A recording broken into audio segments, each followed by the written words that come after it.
എല്ലാവർക്കും നമസ്കാരമുണ്ട്. എല്ലാവർക്കും സുഖമാണെന്ന് കരുതുന്നു. പക്ഷേ സുഖമില്ലാത്ത വാർത്തകളല്ലേ പലപ്പോഴും നമ്മുടെ കാതുകളിൽ വന്ന് പതിക്കുന്നത്. ജോയ് എന്ന വാക്കിൻ്റെ അർത്ഥം സന്തോഷമെന്നാണ്. ഇന്ന് ജോയ് എന്ന വാക്ക് സങ്കടമായി മാറി.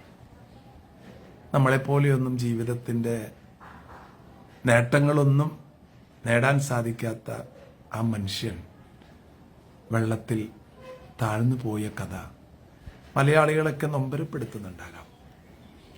പ്രിയമുള്ളവരെ, കഴിഞ്ഞ പ്രളയകാലത്തും പിന്നീട് വന്ന പ്രളയത്തിലൊക്കെ നമ്മൾ പഠിച്ചതാണ്.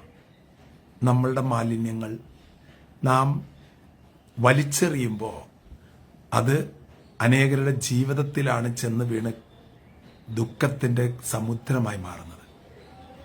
രണ്ടാമത്തെ പ്രളയകാലത്ത് ചലഞ്ച് പ്ലാസ്റ്റിക് ബോട്ടിൽ എന്നൊരു ചലഞ്ച് ഞാൻ വെച്ചിരുന്നു. അന്ന് ധാരാളം പേര് പ്ലാസ്റ്റിക് നിരോധിക്കലും അതുപോലെ തന്നെ കുറേ മാലിന്യങ്ങളെ കൺട്രോളൊക്കെ വന്നിരുന്നു. ഇന്ന് ഇപ്പോൾ അവസാനം എവിടെ എത്തി? ഒരു ജീവൻ പോകുമ്പോൾ നഷ്ടപരിഹാരം കിട്ടുന്നത് ആർക്കാ പ്രിയമുള്ളവരെ? ജീവന്റെ നഷ്ടം പണം കൊണ്ട് നികത്താൻ പറ്റുമോ? ഞാൻ ബോംബെയിലായിരുന്ന കാലത്ത് അവിടെ ഒരു പ്രളയം ഉണ്ടായത് എനിക്ക് ഓർമ്മയുണ്ട്.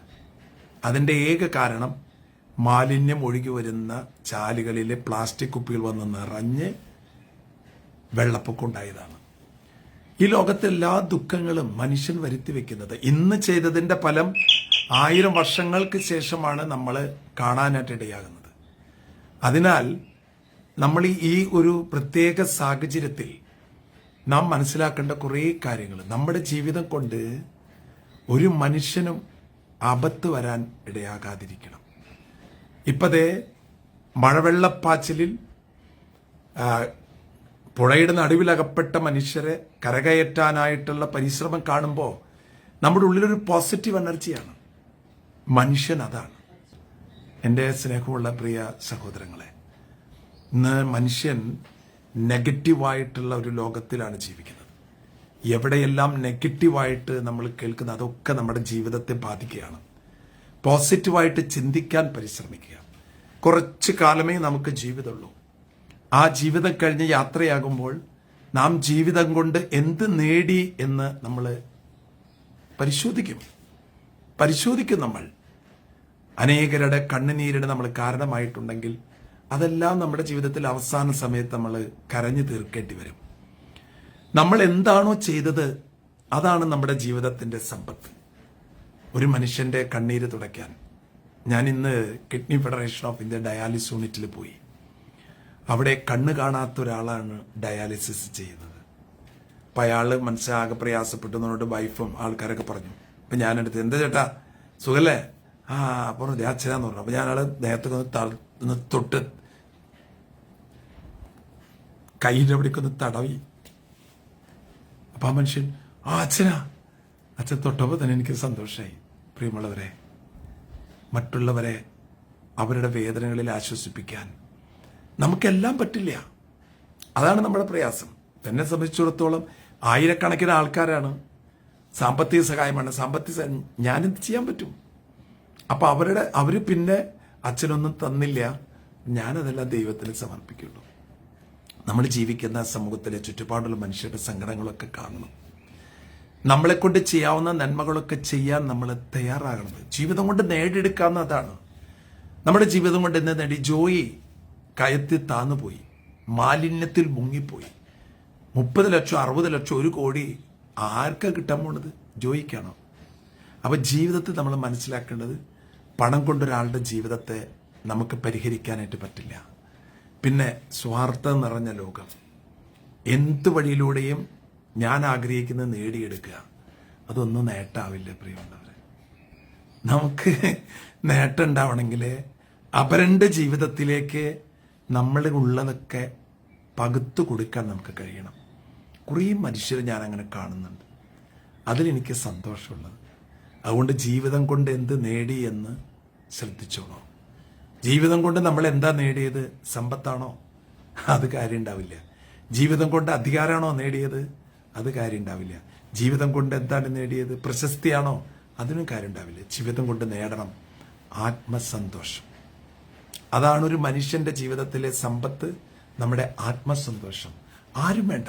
തനിച്ചിരിക്കുമ്പോൾ കുമിഞ്ഞു കുമിഞ്ഞു വരും നമ്മുടെ ഉള്ളിലേക്ക് നാം ചെയ്ത നന്മ പ്രവർത്തികളുടെ, അവരെൻ്റെ കണ്ണീരൊപ്പിയത്, അവരെൻ്റെ സങ്കടങ്ങൾ കേട്ടത്. ഇപ്പം എന്താണ് എൻ്റെ ജീവിതത്തിൽ സംഭവിച്ചത്? എല്ലാവരും കൂടി എൻ്റെ അടുത്തേക്ക് വരുമ്പോൾ എനിക്ക് എല്ലാവരുടെയും കാര്യങ്ങൾ നോക്കാൻ കഴിയില്ല. ഞാനിതെല്ലാം പറയണെന്തെന്നറിയോ? ജീവിതം കൊണ്ട് നേടിയെടുക്കണം. എല്ലാവരും കടന്നു പോകും. അടുത്ത ദിവസം എന്നോടൊരു സഹോദരി വിളിച്ചിട്ടുണ്ട്. ഭർത്താവ് മരണക്കിടക്കയിലാണ്. കടന്നു പോകുമ്പോൾ വിഷമമുണ്ടാവണം. എൻ്റെ മക്കൾക്കും എൻ്റെ കുടുംബത്തിനും സഹിക്കാൻ പറ്റണില്ല. ഞാൻ അവരോട് പറഞ്ഞു, ജനിച്ച് കുറച്ച് കാലം കഴിഞ്ഞപ്പോൾ എന്നെ മനസ്സിലായതല്ലേ നമ്മൾ മരിക്കുന്നത്? ഇല്ലേ? എത്രയോ പ്രായമായിട്ടാണ് നിങ്ങളുടെ ഹസ്ബൻഡ് മരിക്കുന്നത്. അത്രയും കാലം വരെ ഈ ഭൂമി ജീവിച്ചില്ലേ? ഇനി മരിക്കുന്ന സമയത്ത് നിങ്ങളെല്ലാവരും അടുത്തുണ്ടാകുക. അതാണ് മനുഷ്യ ജീവിതത്തിലെ ഏറ്റവും വലിയ സന്തോഷം. അത് നിങ്ങൾ കൊടുക്കുന്നുണ്ടല്ലോ. പ്രിയമുള്ളവരെ, ജനിച്ച എല്ലാ മനുഷ്യനും അറിയാം കയ്യിലുള്ളതെല്ലാം ഇവിടെ ഇട്ടിട്ട് പോകണമെന്ന്. എന്നാൽ അത് മരിക്കണതിന് മുമ്പ് മറ്റുള്ളവർക്ക് കൊടുത്തു പോയാൽ എന്തൊരു സന്തോഷം ഉണ്ടാവാന്നറിയും. ഞാൻ കേട്ടിട്ടുണ്ട്, 2ാം ലോകമഹായുദ്ധ കാലത്ത് അടിമകളായി പിടിക്കപ്പെട്ട ആൾക്കാരെ ഈ പട്ടാളക്കാരെ നിരത്തി അവരുടെ കയ്യിലുള്ളതെല്ലാം പറിച്ചെടുക്കുക. അപ്പോൾ ഓരോരുത്തരുടെ കഴുത്തിൽ ചെയിൻ, വാച്ച്, മൊബൈൽ ഫോൺ, അതുപോലെ തന്നെ മോതിരങ്ങളൊക്കെ എടുക്കുമ്പോൾ വിവാഹമോതിരക്ക് ഊരിയിടുകണേ. അപ്പോൾ എല്ലാവരും നിന്ന് കരയുക. അപ്പം അങ്ങ് അകലെ നിന്നൊരു മനുഷ്യത് കണ്ടു. അയാൾ എന്ത് ചെയ്തു?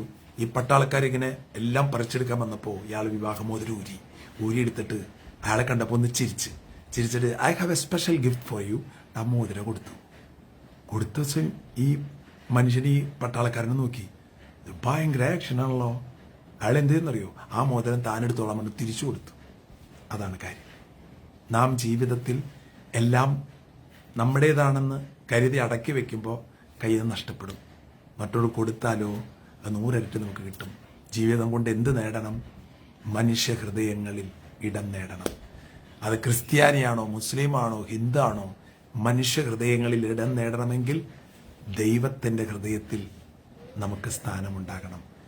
നന്മ ചെയ്യുമ്പോൾ ധാരാളം വേദനകളും തിക്താനുഭവങ്ങളും പ്രയാസങ്ങളും ഒക്കെ ഉണ്ടാകും.